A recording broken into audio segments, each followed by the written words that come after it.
Ils se sont amassés sur le débarcadère pour apercevoir les 8 voiliers qui sont en course dans le cadre de cette grande traversée mondiale en classe 40. Les Réunionnais ont assisté au départ des équipages, un moment incroyable pour beaucoup d'entre eux. Le rang, d'un sens, c'est bien pour nous aussi. On peut mettre ça en l'air.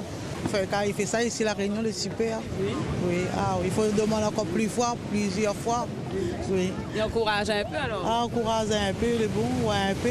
Comment le Réunionnais ici avance aussi ici, ouais. Super.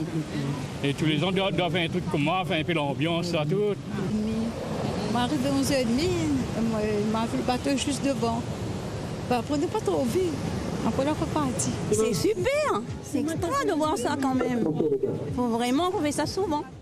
Eux étaient en famille bien installés pour vivre en direct le Globe 40.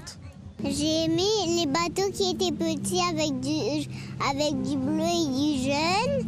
Et j'ai aimé le bateau catamaran qui est juste en face, qui est en France, là, qui est blanc. Oui, ils vont en Australie, à Sydney.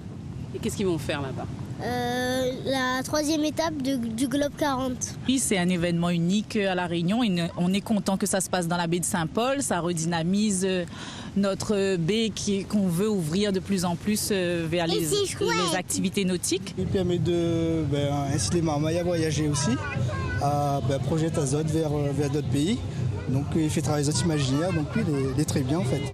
Un événement d'envergure internationale suivi par des milliers de personnes qui nécessite une organisation particulière et des moyens humains et financiers, près de 200 000 € de budget. Au total, plus de 25 000 personnes sont venues dans ce village Globe 40 qui était à la Darse du Port. Plein de marmailles qui sont venues découvrir la mer parce que c'était l'événement tant attendu, un événement d'envergure mondiale. Pour cette 3e étape du Globe 40, les équipages ont pu découvrir l'île de la Réunion. Un demi-tour au niveau du Cap Laousset a été nécessaire et direction l'Australie.